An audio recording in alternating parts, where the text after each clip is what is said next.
नमस्कार दोस्तों, फिर से अपना स्पेशल प्रोग्राम खबर फास्ट की ओर से लगातार जो कर रहे हैं एक्स-रे, उसी को लेकर आज हम दोबारा दिल्ली के सीमापुरी विधानसभा में पहुंचे हैं। कैमरा पर्सन से चाहूंगा कि एक बार ये दृश्य दिखाए। बारिश झमाझम हो रही है और सामने का जो दृश्य है एक खूबसूरत नजारा देखने को मिल रहा है। ऐसे में हम भी लगातार दिल्ली की खूबसूरती को दिखाने के लिए चप्पे चप्पे पर पहुंच रहे हैं और जानने का प्रयास कर रहे हैं कि क्या वाकई दिल्ली को खूबसूरत बनाने के लिए रेखा सरकार के जो 100 दिन हैं वो वाकई कामयाब हुए हैं, या इससे पहले जो रेखा सरकार से पहले जो आम आदमी पार्टी की सरकार थी, क्या जनता उसको याद कर रही है। ये पूरा का पूरा दृश्य आप देख रहे हैं और इसी की खूबसूरती को लेकर जो रेखा सरकार ने 100 दिन का रिपोर्ट कार्ड जनता के समक्ष रखा है, हम उस रिपोर्ट कार्ड को लेकर सीधा जनता के बीच पहुंचे हैं और खबर फास्ट के ओर से लगातार दिल्ली की विभिन्न विधानसभाओं में जाकर दिल्ली की सरकार और पूर्व सरकार का जनता के साथ पब्लिक पॉलिटिकल एक्स-रे कर रहे हैं। तो कैमरा पर्सन से चाहूंगा कि इन लोगों को दिखाए, ये वही जनता है जो सीमापुरी विधानसभा की है और ये वो जनता है जिसने अपने मत का अधिकार इस्तेमाल करते हुए दिल्ली की सरकार को चुना है और जो उम्मीदें हैं इनको, उन उम्मीदों को लेकर हम इनसे चर्चा करेंगे और जानेंगे क्या वाकई रेखा सरकार ने इनके हित के लिए कार्य किया है या फिर ये जनता दिल्ली में फिर दोबारा केजरीवाल को याद कर रही हैं। तो हमारे बीच में बहुत से लोग मौजूद हैं, बुजुर्ग हैं, युवा हैं और हर तरह की महिलाएं भी हैं।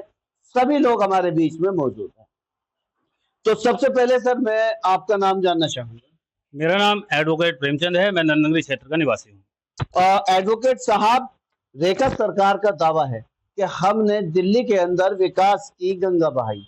उनका कहना है कि हमने दिल्ली में जो यमुना थी, उस यमुना में जो जहरीला पानी आता था, जहाज हुआ करते थे छठ पूजा के पर्व के टाइम पर, हमने उसको स्वच्छ बनाया और योग दिवस पर यमुना के अंदर खड़े होकर योगा किया।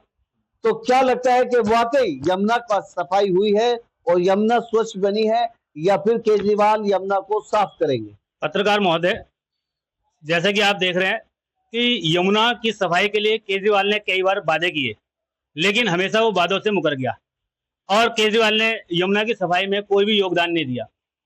बार बार झूठ बोला और जो है फिर बार बार उस वादे को जो है भूल जाता था। जब भी चुनाव आते थे तभी कहता था कि मैं पूरे परिवार को ला करके इसमें डुबकी लगवाऊंगा जमुना जी में, लेकिन उसने कोई भी वादा पूरा नहीं किया। लेकिन रेखा सरकार ने आते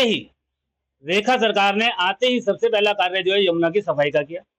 यमुना, जब भी हम कभी यमुना के पुल की तरफ से निकलते थे, वजीराबाद से जाते थे, तो देखते थे यमुना में बहुत ज्यादा मात्रा में झाग होता था और यमुना बहुत गंदी देखने को मिलती थी। लेकिन रेखा सरकार ने आते ही सबसे पहले यमुना की सफाई की और जो है वहां पर आरती वगैरह भी शुरू करवा दी। यमुना आज जो है धीरे धीरे साफ होती जा रही है और हमें जो है रेखा सरकार पर पूरा विश्वास है कि रेखा सरकार जो है इस यमुना को जल्द से जल्द जो है बेहतर से बेहतर और बहुत ही बढ़िया साफ करके देगी। जो उसने कहा है वो उस पर खरी उतर रही है। अभी तो केजरीवाल सरकार को 10 साल हुए थे। 10 साल में उसने अनेकों झूठे वादे किए, जैसे कि केजरीवाल सरकार ने यह भी कहा कि मैं दिल्ली को पेरिस बना दूंगा, लेकिन क्या दिल्ली कभी पेरिस बन पाई? नहीं बन पाई। केजरीवाल सरकार ने मोहल्ला क्लिनिक खोले। मोहल्ला क्लिनिक वो भी इसलिए खोले गए थे कि आम जनता आए और वहां पर आकर अपना इलाज करा सके, दवाइयां ले सके और लोगों को परेशानी ना हो। लेकिन क्या रहा, ना तो वो दिल्ली को पेरिस बना पाए, कूड़े कचरे का ढेर दिल्ली को उन्होंने बना दिया। चारों तरफ जो है कूड़े कचरे के ढेर देखने को मिलने लगे और जो मोहल्ला क्लिनिक थे, मोहल्ला क्लिनिकों को आपने देखा होगा, खुद ही जाकर के पत्रकार महोदय अगर कभी भी जाते हो उस कार्यकाल में आपने देखा होगा कूड़े के ढेर बने हुए थे मोहल्ला क्लिनिक। जनता के बीच हम मौजूद हैं। जनता का कहना है कि जिस वक्त रेखा गुप्ता ने मुख्यमंत्री पद की शपथ ली, शपथ लेते ही सबसे पहले यमुना जी के किनारे जाकर यमुना की आरती की और आरती करने के बाद ही प्रण लिया कि यमुना जी को हर हालत में सफा किया जाएगा और उसको स्वच्छ बनाया जाएगा। ये दिल से योग दिवस पर पूरे भारत ने देखा और योगा विद यमुना के नाम से जो एक वहां पर एक जो कला दिखाई गई थी वो कहीं ना कहीं देखने योग्य थी।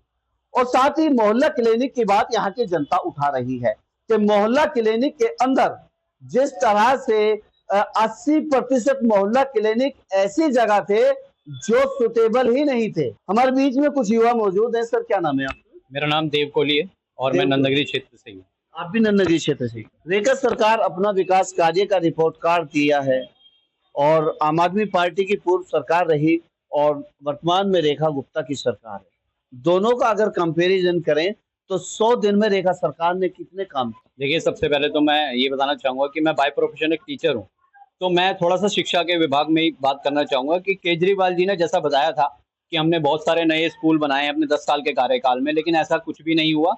जनता खुद देख रही है क्योंकि उन्होंने ऐसा कोई भी काम नहीं किया। लेकिन अगर हम रेखा गुप्ता जी की सरकार के बारे में बात करें तो 100 दिन के कार्यकाल में उन्होंने बहुत कुछ करके दिखाया। जैसे सबसे महत्वपूर्ण जो मुझे लगता है शिक्षा के क्षेत्र में उन्होंने किया है कि प्राइवेट स्कूल जो मनमानी कर रहे थे, जो मनमानी के जरिए वो अपनी फीस बहुत ज़्यादा लेते थे, जिसकी वजह से जो जितनी भी फैमिली थी, पेरेंट्स थे, वो बहुत ज़्यादा आक्रोश में थे और गुस्से में थे। कई जगहों पर उनका प्रदर्शन भी किया गया इस बात को लेकर। लेकिन जब से रेखा गुप्ता जी की सरकार आई है तो उन्होंने इसको बहुत अच्छा एक एक्शन लिया और एक शिक्षा विधेयक के नाम से 2025 में एक नीति लेकर आई हैं, जिसके जरिए प्राइवेट स्कूल अपनी मनमानी नहीं कर पाएंगे। तो शिक्षा को लेकर एक शिक्षक का कहना है कि जिस तरह से पूर्व सरकार में प्राइवेट स्कूल अपनी मनमानी करते थे उससे जनता काफी आहत होती थी। जो अभिभावक हैं वो कहीं ना कहीं परेशान हुआ करते थे क्योंकि अक्सर आपने खबरों में देखा होगा कि हर बार प्राइवेट स्कूल फीस बढ़ा दिया करते थे। परंतु 2025 में जो शिक्षा नीति रेखा सरकार ने जो लागू की है, जो विधेयक है जो रेखा सरकार ने बनाया है, उसको लेकर जो यहाँ के टीचर्स हैं वो बोल रहे हैं कि वो काफी बेहतर है और प्राइवेट स्कूलों को मनमानी करने से कहीं ना कहीं उन पर अंकुश लगाया गया है और अब वो प्राइवेट स्कूल मनमानी नहीं कर सकते। अच्छा सर, एक बात और देखी जाती थी पहले कि जब बच्चे के कोर्स और उसकी ड्रेस यूनिफॉर्म लेने स्कूल जाया करते थे तो first class, second class, third class के बच्चों की 5-5 हजार, 10-10 हजार रुपए का एस्टिमेट बन जाता था। तो सर इसमें क्या अब डिफरेंट आया? इसमें ये इवेंट आया कि पहले जैसे आपने बताया कि केजरीवाल जी की सरकार में बहुत ज्यादा बर्डन था, बैगों का भी था, बुक्स का इतना बर्डन रहता था और पैसों का भी रहता था। क्या तो 8 से 10 हजार रुपए बैठा। तो जब भैया और हम बात कर रहे थे, हमने कहा यार इतनी फीस अगर जाने लगेगी तो कैसे होगा। लेकिन जब से हमारी रेखा गुप्ता जी की सरकार आई है तो थोड़ा सा मुझे उस चीज में इजाफा दिखा कि फीस में बहुत कम अब लेने लगे हैं। तो वहां पर एक एजू पोर्टल नाम से एक ऐप चलाया गया है, जिसकी वजह से क्या है कि पेरेंट्स अपने आप से डेट डालकर ये देख सकते हैं कि आज बच्चे को स्कूल में क्या पढ़ाया जाने वाला है, तो उसके अकॉर्डिंग वो अपना सारा सिलेबस लेके जाएगा। यानी कि बैग का बर्डन भी कम हुआ है, पेरेंट्स के ऊपर जो एक फीस का बर्डन था वो दोनों ही कम हुए हैं। तो मैं बहुत ज्यादा खुश हूँ। जो आपने सिलेबस वाली बात की है कि स्कूल में पहले ही डेट डालकर ये क्लियर कर लिया जाता है कि आज जो सब्जेक्ट पढ़ाए जाएंगे वो कौन से हैं, तो क्या ऐसा दिल्ली सरकार के जो स्कूल्स थे आम आदमी पार्टी के, उन्होंने ऐसा हुआ करता था? ये योजना बहुत पहले से चली आ रही है लेकिन इसको वो लागू नहीं कर पाए थे। तो ये सारा मैटर था, क्योंकि जब वो लागू ही नहीं होगी तो स्कूल कैसे उसको अप्लाई करेंगे। तो अब वो दिल्ली सरकार जो रेखा गुप्ता जी की सरकार है उसमें उसको लागू कर दिया गया है और मैं खुद साक्षी हूँ। मेरी बेटी पढ़ती है 2nd क्लास में, तो मुझे ऐसे बुलाया भी गया था और उन्होंने बहुत अच्छा मतलब सुझाव दिया और मुझे बहुत पसंद आया वो। देखिए, देव कोहली एक टीचर्स हैं, एक अध्यापक हैं। उन्होंने बताया कि किस तरह से पूर्व सरकार में ऐसी योजना जो बच्चों को बैग की जो बोझ है उस बोझ से बचाया जा सकता था, परंतु पूर्व सरकार ने उस योजना को भी अपने स्कूलों में लागू नहीं किया ताकि अभिभावक पहले ही डेट शीट डालकर उसमें तय कर सके कि अब की बार कौन से सिलेबस आएंगे और कौन से सब्जेक्ट होंगे, हम बच्चों को वही बुक्स देकर स्कूल में भेजें। हमारे बीच में महिला हैं, इनसे जानिए क्या नाम है? सर मेरा नाम कुसुम है, मैं नंदगिरी निवास से हूँ और यहीं से मैं बिलोंग भी करती हूँ। कुसुम जी, रेखा सरकार की बात करें तो दिल्ली के अंदर रेखा सरकार के 100 दिन पूरे हो गए हैं। 100 दिन में रेखा सरकार कहती है कि हमने महिलाओं को सशक्तिकरण करने के लिए काफी कार्य किए हैं और साथ ही ये बारिश पड़ रही है और बारिश का पानी आपकी नंदनगरी के अंदर नालियों से गलियों से निकलता हुआ जा रहा होगा। तो क्या लगता है कि आपकी नालियां सड़कें स्वच्छ हुई हैं, पानी भरता है या नहीं भरता है, और महिलाओं को सशक्तिकरण करने के लिए रेखा सरकार ने क्या कार्य किया? सर पहली बात तो ये है कि जिस तरीके से ये मौसम चल रहा है इस टाइम, घरों में, रोडों पे, गलियों में पानी भर जाता था, लेकिन जब से हमारी रेखा गुप्ता जी की सरकार आई है ऐसा कोई भी नहीं है। सीवर सब खुले हुए हैं, सारा पानी सीवरों में जाता है और जो घरों में पानी जाता था उनको भी सहूलियत मिल रही है। अच्छा, 2,500 रुपए की बात करी थी रेखा सरकार ने कि हम जीतेंगे तो 2,500 रुपए प्रति महिला को देंगे, तो वो धरातल पर उतरी? काम चल रहा है उसके ऊपर और बहुत जल्दी काम पूरा हो जाएगा। चलिए ठीक है। तो हमारे बीच में कुसुम जी थी, इनका कहना है कि जो ये बारिश पड़ रही है, इस बारिश का जो पानी है जो गलियों में भर जाता था, सड़कों पर भर जाता था, अब जब भी बारिश पड़ती है कम से कम नंद नगरी के अंदर ऐसा दृश्य अब देखने को नहीं मिलता। और साथ ही साथ इन्होंने महिला सशक्तिकरण के लिए भी काफी बातें कही। सर एक मिनट आएंगे क्या? क्या नाम है भैया? हेमचंद नाम है। हेमचंद। अच्छा हेमचंद जी, जानना चाहेंगे कि रेखा सरकार और आम आदमी पार्टी दोनों ही सरकार दिल्ली के लिए पिछले 10 वर्षों में काम किया। आम आदमी पार्टी ने दिल्ली की सेवा करी और साथ ही साथ रेखा सरकार भी दिल्ली के जनता ने जो मत अधिकार देकर उनको सत्ता पे दी और उनको जो गद्दी पर बिठाया। तो क्या लगता है कि रेखा सरकार कहती है कि हमने 100 दिन में जनता के हितों के लिए बहुत कार्य किए, हमने सड़कों को स्वच्छ बना दिया, हमने मोहल्ला क्लिनिकों की जगह आयुष्मान आरोग्य मंदिर उससे भी अच्छे भव्य तरीके से बनाकर जनता को समर्पित कर दिए, जिसमें 33 आयुष्मान आरोग्य मंदिर है, आयुष्मान कार्ड बना दिए और साथ ही साथ इंक्रोचमेंट जो सड़कों पर फैला रहता था, सड़कों पर आवागमन बाधित रहता था, हमने उन सड़कों से इंक्रोचमेंट हटा दिया। क्या काम करते हैं आप?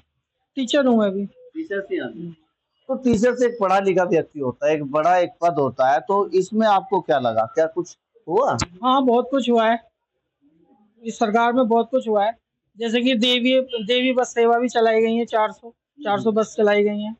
इसके अलावा टैंकर, जिन इलाकों में पानी नहीं पहुंचता था, झुग्गी वाले इलाकों में 1111 करीब टैंकरों की व्यवस्था भी सरकार ने करी है। तो ये सरकार काफी तेजी से काम कर रही है। अभी तो 100 ही दिन हुए हैं, आगे 5 साल भी इसे काम करना है, तो ऐसा लगता है कि ज्यादा बहुत कुछ होगा। मतलब जो पिछली सरकार थी जो वो इन कार्यों को कर कर गई थी, तो ये 100 दिन काफी नहीं है, अभी और समय देना पड़ेगा।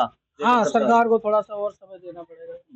अच्छा, इसके नशे को लेकर क्या कहना चाहेंगे? नशा तो यहाँ पे पुनर्वास कॉलोनी में बहुत ज्यादा था, जो अब काफी कम हो गया है और पुलिस भी अब काफी पेट्रोलिंग कर रही है यहाँ पे और नो टॉलरेंस की नीति अपनाई हुई है।